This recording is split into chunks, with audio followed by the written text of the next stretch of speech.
वाहिगुरु जी का खालसा वाहिगुरु जी की फतेह। जपजी साहब की पिछली पौड़ी में गुरु साहब ने बहुत ही प्यारा हमें उस मन की अवस्था के बारे में समझाया जिसने भगवान को मान लिया है, जिसने उसके नाम को, हुक्म को, गुणों को मान लिया है। तो गुरु साहब ने पहले समझाया कि जो मन मान जाता है वह कैसा होता है, और अब 13वीं पौड़ी में गुरु साहब समझा रहे हैं कि यदि बाकी मन भी उस मन के जैसे नाम को माने तो वह भी बहुत कुछ प्राप्त कर सकते हैं। क्या क्या प्राप्त कर सकते हैं उसके बारे में गुरु साहब इस पौड़ी की पहली पंक्ति में उपदेश देते हैं कि मन्नै सुरत होवै मन बुद्ध, अर्थात यदि मनुष्य के मन में प्रभु के नाम की लगन लग जाए तो उसकी सुरती ऊंची हो जाती है, उसके मन में जागृति आ जाती है। संगत जी, सुरत यानी सुरती का भाव है चेतना, याद रखने वाली शक्ति। जैसे जब हमने किसी विषय के बारे में केवल पढ़ा हो, सुना हो, लेकिन याद ना किया हो तो वह हमारे मन तक नहीं जाता, वह हमारी याद नहीं बनती, वह हमारी सुरती का हिस्सा नहीं बन पाती। और सुरत यानी सुरती का भाव होश भी होता है, होश में रहना। आजकल तो होश में रहने के लिए कई लोग बहुत तरह के नशे भी करते हैं। वह नशा शरीर को कुछ पल तो सुख देता है, पर बड़े बड़े रोग तन और मन को लगा देता है। मन तो पहले ही विकारों में सोया हुआ है, तन को भी हम नशे में लगाकर उसे भी सुला देते हैं। लेकिन यदि मन को हम किसी तरह की गुरबानी से जोड़ें तो गुरु का शब्द मन को बार बार आवाज लगाकर उसे जगाता है। जब कभी मन का ध्यान गुरबानी की तरफ लग जाता है तो वह जागता है, तो वह होश में आता है। और जब मन में सुरती गुरु के ज्ञान में लगती है तो वह फिर सदा के लिए होश में रहने लग जाता है, ना केवल दिन को बल्कि रात को भी। तो गुरु साहब फरमाते हैं कि यदि कोई मन गुरु की वाणी से परमात्मा के बारे में जाने, उसके गुणों को पहचाने और जीवन में अपनाए, माने, तो उसको ना केवल होश आता है बल्कि मन पूरी तरह से जाग जाता है और बुद्धि को भी फिर ज्ञान प्राप्त होने लग जाता है। वह अच्छे अच्छे ज्ञान को प्राप्त करने की मेहनत करने लग जाता है। हमने अक्सर देखा है कि जब हम पढ़ाई करते हैं तो ध्यान ज्ञान में नहीं लगता, क्योंकि मन सोया हुआ है, मन भटका हुआ है, सुरत नहीं है। पर जब मन जाग जाए, गुरु की वाणी से मन का स्नान हो जाए तो मन को फिर ध्यान लगाना नहीं पड़ता, अपने आप ध्यान लग जाता है। तो ऐसी ताकत है गुरु की वाणी में। जो भी मन गुरु के पास आता है, गुरु के शब्द में मन लगाता है, वह मन जाग जाता है। जो माया के मोह में सो रहा था वह गुरु की आवाज से जाग जाता है, होश में आ जाता है और बुद्धि फिर सब कुछ याद करने योग्य हो जाती है। गुरु साहब इस पंक्ति में फरमाते हैं कि यदि मनुष्य के मन में प्रभु के नाम की लगन लग जाए तो उसकी सुरती ऊंची हो जाती है, उसके मन में जागृति आ जाती है। इसके बाद अगली पंक्ति में जो मन नाम को सुनने लग जाता है वह और क्या क्या गुण पाता है उसके बारे में गुरु साहब फरमाते हैं कि मन्नै सगल पवन की शुद्ध, अर्थात जिस मन को नाम में सुरती लग जाए उसे सभी भवनों लोगों की समझ आ जाती है कि हर जगह हर भवन में ईश्वर व्यापक है। शुद्ध का भाव है समझ। तो संगत जी, भवन चाहे हमारे मन के हैं या तन के या जगत के, मन को हर प्रकार के भवनों की समझ आने लग जाती है। जैसे आज हम यदि कपड़ों की बात करें, घरों की बात करें, जहाँ तारों में छिपे रहस्यों की बात करें, ये सभी भवन हैं। या फिर अपने तन के अंदर की बात करें कि हमारे अंदर क्या क्या है, या मन के अंदर की बात करें कि इसके अंदर क्या है, जो भी बात है, आज हर तकनीक है उसे समझने के लिए। आप जरा सोचिए कि जब कोई तकनीक नहीं थी, जब इन्हें देखने के लिए कोई मशीन ना थी, उस वक्त भी इंसान ये सब कार्य करता था। अपने हाथ से कपड़े तैयार कर लेता था, अपने हाथ से बर्तनों को बना लेता था, खेतों के औजार, और यहाँ तक कि जो संत महात्मा थे वह शरीर के एक एक हिस्से को जानते थे, और ना केवल जानते थे, उनका उपचार भी करते थे। और बहुत सारे ऐसे संत महात्मा भी हुए जिन्होंने ग्रहों के बारे में जाना, तारों के बारे में जाना। उनके पास चाहे कोई तकनीक न थी, कुछ न था, लेकिन सारा ज्ञान हासिल किया। कैसे? परमात्मा से।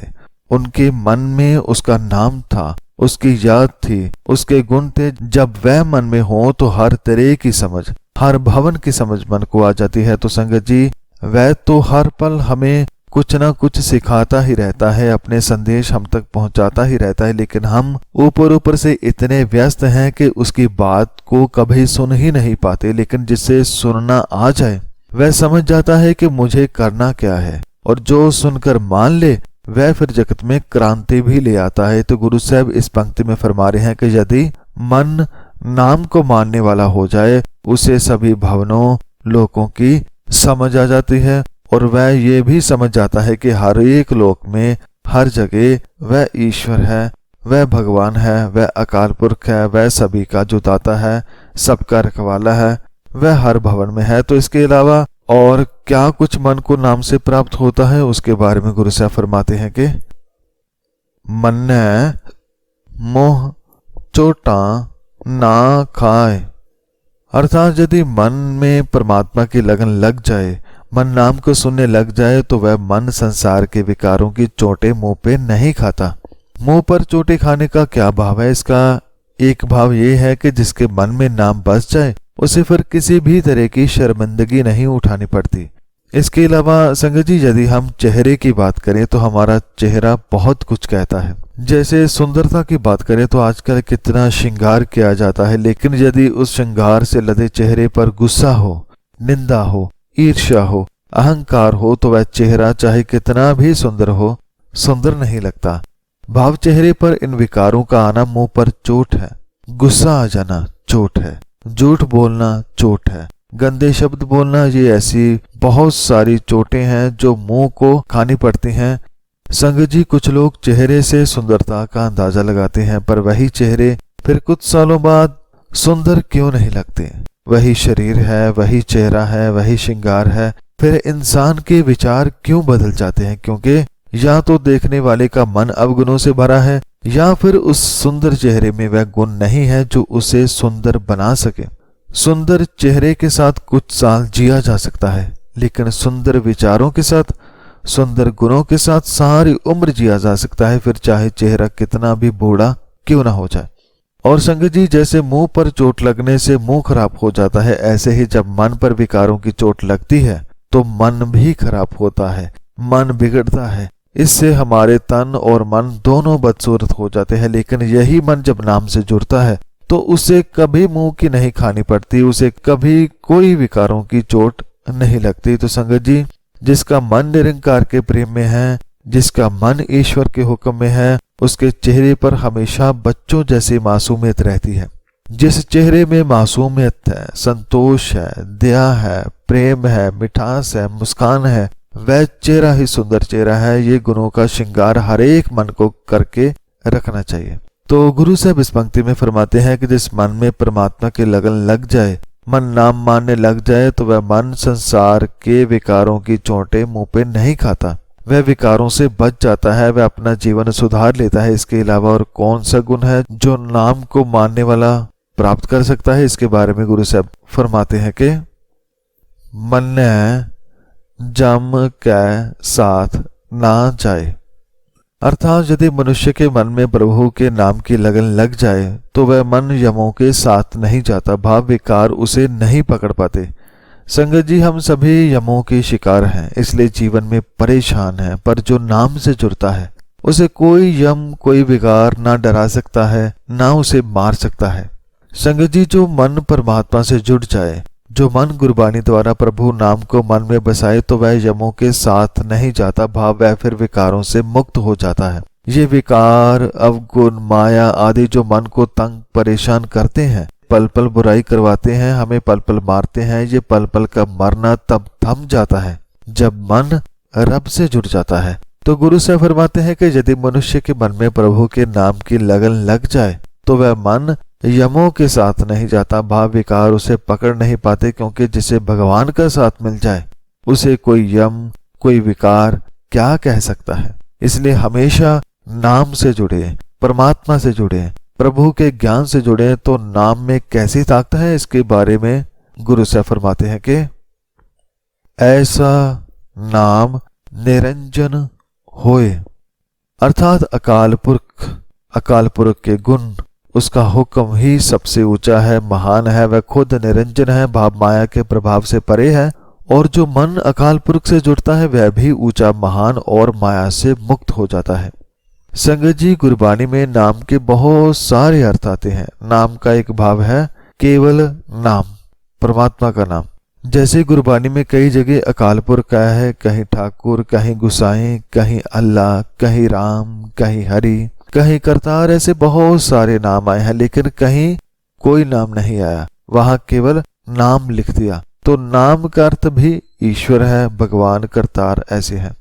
और कई जगह पर नाम का अर्थ है हुक्म, जैसे उसके हुक्म से भाव उसके नाम से ही संसार बना, नाम के तारे खंड ब्रह्मांड। इसी तरह कई जगह पर नाम का भाव है गुण, भाव परमात्मा के गुण, ज्ञान, जैसे तत्व ज्ञान हर अमृत नाम। तो ऐसे नाम के अलग अलग अर्थ हैं, लेकिन ये सारी वाणी ही नाम है। भाव वाणी अकाल पुरख है और अकाल पुरख ही वाणी है। ये गुरबानी उसके ही बोल है, उसके ही गुण है। तो नाम से जुड़ने का भाव है परमात्मा से जुड़ना, उसके गुणों से जुड़ना, उसके हुक्म से जुड़ना। तो गुरु से फरमाते हैं कि जैसे निरंकार खुद सबसे ऊंचा है, ऐसे ही जो मन उससे जुड़ता है वह भी ऊंचा हो जाता है। और निरंकार निरंजन है, भाव उसने खुद माया को बनाया लेकिन खुद माया से मुक्त रहा।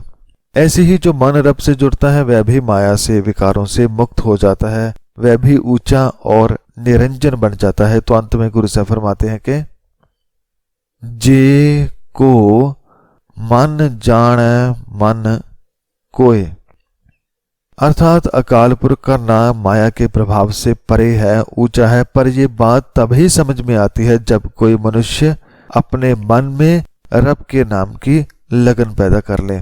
इस पंक्ति में जे को का भाव है यदि कोई, मन जाने मन भाव जिसने मन करके जान लिया है। क्या जान लिया है? नाम। भाव नाम सबसे ऊंचा है, वह माया के प्रभाव से परे है।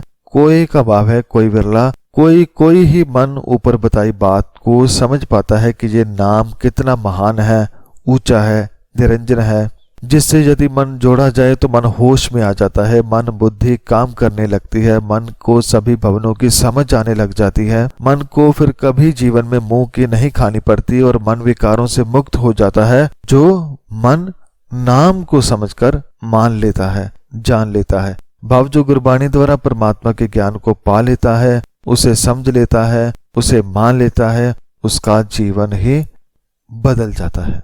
तो गुरु साहब इस पंक्ति द्वारा उपदेश दे रहे हैं कि अकाल पुरख का नाम माया के प्रभाव से परे है, ऊंचा है। पर यह बात तभी समझ में आती है जब कोई मनुष्य अपने मन में हर नाम की, परमात्मा के नाम की लगन पैदा कर ले।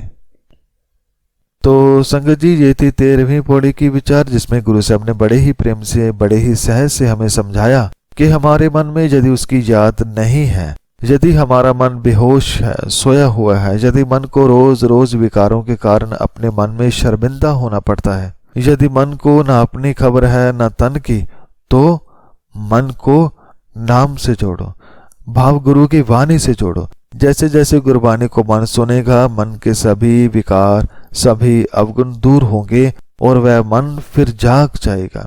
उसे फिर हर भवन की समझ आ जाएगी, मन होश में आ जाएगा। उस मन को कभी मुंह की खानी नहीं पड़ेगी, कभी वह विकारों में दोबारा नहीं फंसेगा। कब? जब वह नाम से जुड़ जाएगा, जब नाम को, प्रभु गुणों को मानकर जिएगा। तो अंत में श्री गुरु ग्रंथ साहिब जी महाराज जी का इस विचार के लिए बहुत बहुत धन्यवाद। हुई सभी गलतियों की मैं क्षमा चाहता हूँ और आप सब संगत का भी इस विचार को सुनने के लिए धन्यवाद करता हूँ। वाहिगुरु जी का खालसा, वाहिगुरु जी की फतेह।